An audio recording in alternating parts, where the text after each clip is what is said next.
नमस्कार, राज की बात में आपका स्वागत है। जब से लोकसभा चुनाव का परिणाम आया, राहुल गांधी की पार्टी को 99 सीटें मिली है, तब से राहुल गांधी को लग रहा है कि विपक्ष में हम नहीं बैठे हैं, बल्कि सत्ता में हम हैं और डिमांड हमारी ऐसी होनी चाहिए जैसे हमारे कारण ही सरकार चल रही है। सरकार चलाने के लिए पीएम मोदी को कांग्रेस के सहारे की जरूरत है और उसी तरीके के डिमांड लेकर ये पीएम मोदी के पास पहुंचते हैं। पहले डिमांड क्या किया कि हमें स्पीकर का पद चाहिए, क्योंकि विपक्षी पार्टी को ये मौका मिलना चाहिए कि स्पीकर हमें दो, या फिर स्पीकर नहीं देते तो डिप्टी स्पीकर का पोस्ट दो। अब अगर स्पीकर के पोस्ट पर विवाद चला तो चुनाव कराने की बात आई, चुनाव में प्रत्याशी भी घोषित कर दी और उसके बाद जब पता चला बहुमत तो हमारे पास है ही नहीं, राहुल गांधी को अचानक से सपना टूट गया, यानी कि दिग्भ्रम की स्थिति में जो है बैठे थे, उनका भ्रम खत्म हुआ और पता चला हमारे पास तो 99 सांसद ही है। और उधर तरफ देखें तो एनडीए की सारे पार्टियां तो एक है ही, लेकिन हमारे अंदर ही यानी विपक्ष में ही विद्रोह चल रहा है। हमारा सपोर्ट करने के लिए सब तैयार नहीं है। उसके बाद इन लोगों ने वॉइस वोटिंग की बात कर दी, वोटिंग करवाई ही नहीं, ऐसे ही स्पीकर का चुनाव हो गया और उसके बाद डिप्टी स्पीकर की मांग ये लोग करने लगे। लेकिन आजकल एक नई मांग लेकर पहुंचे और जैसे ही राहुल के 3 बड़े चमचे पीएम मोदी से डिमांड की लिस्ट लेकर पहुंचे, सीधे चैंबर से बाहर निकाल दिया गया कि इस भ्रम में मत रहो कि मेन अपोजिशन पार्टी होने का मतलब पूरी तरह से अपोजिशन पार्टी का प्रतिनिधित्व करना है। आपके अलावा दूसरी पार्टियां भी है और यह बात चल रही थी कमेटियों के ऊपर। स्टैंडिंग कमेटी जो लोकसभा में और राज्यसभा में बनती है, उसके चेयरमैनशिप को लेकर कांग्रेस आजकल अड़ी हुई है और डिमांड लेकर पहुंचे थे मोदी सरकार के पास कि देखिए, हमारे पास अभी जो सांसद हैं उसमें से कम 5 स्टैंडिंग कमेटियों के चेयरमैनशिप हमें चाहिए। 5 स्टैंडिंग कमेटियों के चेयरमैनशिप का मतलब 4 लोकसभा के अंदर और 1 राज्यसभा के अंदर। ये दोनों जगह पर 5 चेयरमैन चाहिए हमें जो स्टैंडिंग कमेटियों के हैं, यानी 5 स्टैंडिंग कमेटी पर हमारी पकड़ होनी चाहिए, हम उसको डायरेक्ट कर सके, हमारा चेयरमैन हो। और इसी बात को लेकर हंगामा हुआ और 3 चमचे जो राहुल गांधी ने भेजे थे वो तो इनके अपने करीबी नेता ही होंगे, जिसमें एक गौरव गोगोई जो आजकल हर जगह पर राहुल गांधी के द्वारा नामित होते हैं, राहुल गांधी उनको चुनकर भेजते हैं। जेपीसी जब बनी ये वक्फ बोर्ड के संशोधन बिल पे, तो उसमें भी गौरव गोगोई को भेजा गया, क्योंकि ये आजकल मुसलमानों के सबसे बड़े शुभचिंतक माने जा रहे हैं, राहुल गांधी के करीबी इसलिए क्योंकि असम से आते हैं और वहां हिंदू मुस्लिम के मुद्दे पर मुसलमानों के फुल सपोर्ट में कांग्रेस होती है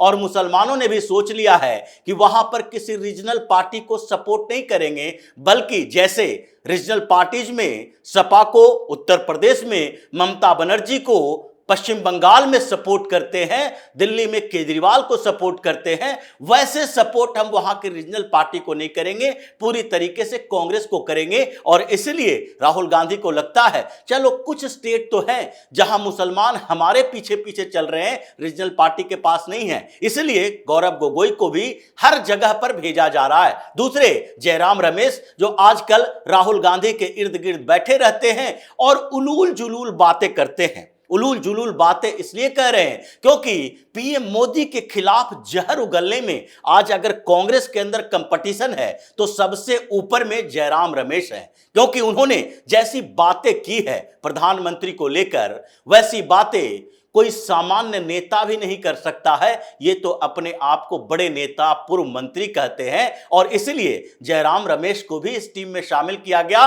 और तीसरे नेता जिस पर राहुल गांधी आजकल भरोसा कर रहे हैं, भरोसा ना कर सकते हैं बल्कि ये कह रहे हैं कि उनको स्पीकर के पोस्ट के लिए भी चुने जाने की बात आई थी और फिर उनको दलित कह के दलित नेता के तौर पर पेश करते हैं। ऐसे वो क्रिश्चियन है के सुरेश। ये के सुरेश जो क्रिश्चियन हैं उनको दलित बताया जाता है, जानबूझकर कि दलित की राजनीति आजकल राहुल गांधी कर रहे हैं। इन तीनों नेताओं ने ये जो डिमांड की लिस्ट थी उसे तैयार की और पहुंच गए मिलने के लिए कमेटियों के, स्टैंडिंग कमेटियों के चेयरमैनशिप के लिए। बैठक हुई और बैठक में पीएम मोदी की तरफ से 3 मंत्री थे। एक मंत्री किरण रिजिजू, दूसरे जो थे अर्जुन राम मेघवाल और तीसरे एल मुरुगन। इन तीनों ने बातचीत शुरू की और बातचीत में जो सामने आया, देखिए कांग्रेस की चालाकी, क्योंकि कांग्रेस चाहती है कि हमें 5 स्टैंडिंग कमेटी का चेयरमैनशिप चाहिए,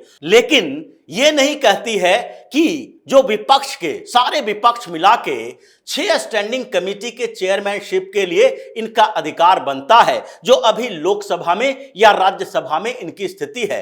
तो 6 में से 5 अगर कांग्रेस को चाहिए तो विपक्ष में दूसरी पार्टियां नहीं है। यही बात किरण रिजिजू ने कहा कि देखिए आप विपक्ष में बैठे हैं और दूसरी पार्टियां भी आपके साथ है और आप लोग सब मिलाकर विपक्ष बनते हैं, तो ऐसे में अगर 6 कमेटी में चेयरमैनशिप आप लोगों को चाहिए तो उसमें से 5 अगर कांग्रेस को दे दिया जाएगा तो 1 किसी और के लिए बचेगा। ऐसा नहीं हो सकता। गवर्नमेंट की तरफ से ऑफर किया गया कि आपको मैक्सिमम 3 कमेटियों का चेयरमैनशिप दिया जाएगा और 3 जो बचे हुए रहेंगे अपोजिशन पार्टी के लिए, वो एक टीएमसी को दिया जाएगा, एक समाजवादी पार्टी को दिया जाएगा और एक डीएमके को दिया जाएगा। अगर ये मंजूर है तो ठीक है, मंजूर नहीं है तो सीधे चैंबर से बाहर की तरफ का रास्ता देखिए। लेकिन बात यही नहीं रुकी और इन लोगों ने जो डिमांड की लिस्ट रखी थी वो इससे भी ज्यादा बड़ी थी, क्योंकि ये पहले तो चेयरमैनशिप चाहते हैं मैक्सिमम कमेटियों के, जबकि विपक्षी पार्टी के दूसरे नेताओं को ये शामिल करना नहीं चाहते। ये इंडी अलायंस की बात करते हैं, लेकिन इंडी अलायंस की बात जब एकजुट विपक्ष के तौर पर होती है, सरकार अलग अलग पार्टियों को हिस्सेदारी देना चाहती है, तो कांग्रेस की वो चालाकी सामने आ जाती है। अगर टीएमसी को, अगर डीएमके को, अगर समाजवादी पार्टी को एक भी स्टैंडिंग कमेटी का चेयरमैनशिप नहीं मिलेगा तो उसके बाद क्या कांग्रेस सारे के सारे विपक्ष के गारंटी लेती है? क्योंकि कांग्रेस के पास 99 सांसद हैं लोकसभा के अंदर, तो समाजवादी पार्टी के पास भी 33 सांसद है और टीएमसी के पास भी 29 सांसद हैं। ये इंडिया ब्लॉक में जिस तरीके से चल रहा है, इसीलिए कांग्रेस की इन चालाकियों के कारण ये लोग एकजुट होने की कोशिश कर रहे हैं। लेकिन जब इससे बात आगे बढ़ी तो इन लोगों की चालाकियां और बढ़ गई। ये चाहते थे कि हमें कोई महत्वपूर्ण स्टैंडिंग कमेटी का चेयरमैनशिप भी चाहिए। उसमें से 3 ऑप्शन दिया पहले कि इसमें से तो एक हमें चाहिए ही। 3 ऑप्शन कौन थे? एक, कोई फिनांस पर जो कमेटी बनेगी उसमें हमें चाहिए फिनांस या फिर डिफेंस या फिर एक्सटर्नल अफेयर्स। ये तीनों में से एक तो हमें चाहिए ही, लेकिन इसके अलावा जो और देंगे उसमें से भी डिमांड इनके पास है। उसमें से सोशल जस्टिस होना चाहिए और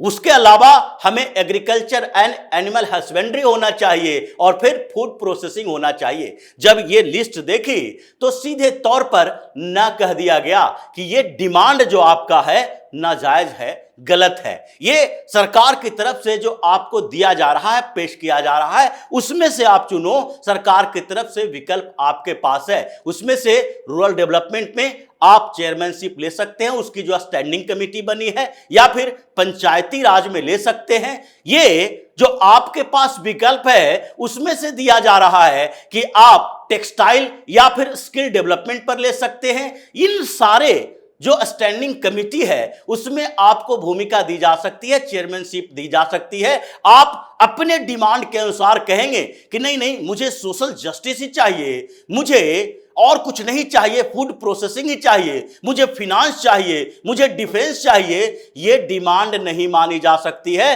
क्योंकि अभी आपको कमेटियों में जगह दी जाती है, आपके सांसद उसमें होते हैं, लेकिन इसका मतलब यह नहीं है कि आप उन महत्वपूर्ण कमेटियों में घुसने की कोशिश करें जहां पर आपके होने से सरकार को परेशानी पैदा होगी। ये डिफेंस क्यों चाहता है? राहुल गांधी आजकल जो चारों तरफ घूम घूम कर सेना की बात करते हैं, अग्निवीर पर जहर उगलते हैं, और यही नहीं, सुरक्षा की बात पर भी इन लोगों ने जैसे जैसे कथा कहानियां गढ़ी है डोकलाम से लेकर एलएसी के मुद्दों पर, उससे तो यही लगता है कि डिफेंस कमेटी में अगर कांग्रेसियों को शामिल किया गया तो इसका मतलब है ये डिफेंस डील प्रभावित करेगा। यही नहीं, ये कुछ ऐसी सूचनाएं भी अपने पार्टनरों को दे सकता है जिसकी पहले से ही शक संदेह सरकार को है, क्योंकि पहले भी पीएम मोदी ने कहा कि इन लोगों के खिलाफ जो हमारे पास बातें आई है, जो इन लोगों की जानकारी आई है, पार्लियामेंट के अंदर अगर हम बोल दें तो फिर ये मुंह छिपाकर भागने के लायक नहीं रहेंगे। लेकिन नेशनल सिक्योरिटी का मसला है और नेशनल सिक्योरिटी की बातें सार्वजनिक तरीके से नहीं की जाती है, पार्लियामेंट के अंदर नहीं की जाती है। इस कारण से इन लोगों के खिलाफ वो बातें नहीं कह रहे हैं। ऐसे ही डिमांड अगर देखा जाए राज्यसभा में भी इनकी थी। राज्यसभा में इनका कहना है कि हमें तो एक ही स्टैंडिंग कमेटी का चेयरमैनशिप मिलेगा, तो इसमें हमें क्या चाहिए, होम अफेयर्स की कमेटी चाहिए, गृह मंत्रालय से जुड़ी हुई कमेटी चाहिए। हम अमित शाह पर अंकुश रखना चाहते हैं, होम मिनिस्टर को अपने कब्जे में रखना चाहते हैं, इसलिए यही कमेटी हमें चाहिए। लेकिन सीधे तौर पर कह दिया नहीं, आपको ये नहीं मिलेगा, आपके पास विकल्प हम देते हैं। विकल्प क्या दिया गया? विकल्प दिया गया इन्वायरमेंट, पर्यावरण से जुड़े हुए मुद्दे आप डील कीजिए, आपके पास स्पेशलिटी दिखाई पड़ती है, एनजीओ के फौज रखे हुए हो, इसलिए फॉरेस्ट आप देख सकते हैं, इन्वायरमेंट आप देख सकते हैं, क्लाइमेट चेंज पर जो स्टैंडिंग कमेटी बनेगी उसका चेयरमैनशिप आपको दे सकते हैं, होम अफेयर्स तो नहीं मिलेगा। इसलिए ये डिमांड लेकर पहुंचे हो तो फिर ये समझ लो कि पहले भी डिमांड लेकर पहुंचे थे स्पीकर के ऊपर, डिप्टी स्पीकर के ऊपर, और उन डिमांड को भी रद्दी की टोकरी में डाल दिया गया और चैम्बर से बाहर भगा दिया गया। इसी तरीके से इस बार भी डिमांड लेकर राहुल के 3 चमचे पहुंचे और तीनों को गेट आउट कर दिया गया, क्योंकि ये ब्लैकमेल करने वाली, ये डिमांड मांग करने वाली पॉलिसी यहां मोदी के सामने नहीं चलेगा। आपको मिल रहा है क्योंकि इस बार आपका लोकसभा चुनाव में परफॉर्मेंस पहले से बेहतर रहा है, इसलिए नहीं क्योंकि आप ऐसी स्थिति में आ चुके हैं कि आप सरकार को हिला देंगे। कांग्रेस में और खासकर राहुल गांधी के कैंप में यही चल रहा है कि हम लोग लोकसभा में, राज्यसभा में हंगामा खड़ा करेंगे, खासकर लोकसभा में मोदी का अपमान करेंगे, हम लोग बिल में जाएंगे, हंगामा करेंगे और फिर सरकार मजबूर हो जाएगी हमारी डिमांड को मानने के लिए। लेकिन ये इनकी ब्लैकमेलिंग पॉलिसी नहीं चली और इन चमचों को चैम्बर से बाहर भगा दिया गया, जिसके कारण कांग्रेस में तो परेशानी है ही। और जब कांग्रेस की इस डिमांड के बारे में विपक्ष की दूसरी पार्टियों को लगा, टीएमसी को, सपा को, डीएमके को, कि देखो कांग्रेस हमारे साथ खड़ी रहने का नाटक तो करती है, लेकिन जब फायदे की बात आती है तो सरकार की तरफ से हमें कमेटी के चेयरमैनशिप का ऑफर मिल रहा है और 6 में से 5 पर यह कब्जा करने की कोशिश कर रही है। ये तो हमारे साथ धोखेबाजी है। इसलिए इस एक डिमांड ने कांग्रेस को, राहुल गांधी को न सरकार की तरफ से बल्कि अपने ही विपक्षी गठबंधन के आंखों की भी किरकिरी बना दी कि कांग्रेस पर भरोसा करोगे तो हमेशा धोखा ही खाओगे। तो इसी तरह की खबरों के साथ फिर से हाजिर होंगे, तब तक के लिए बने रहिए हमारे साथ और देते रहिए हमें सहयोग, ताकि इसी तरह की खबर हम आपके लिए लाते रहें। धन्यवाद।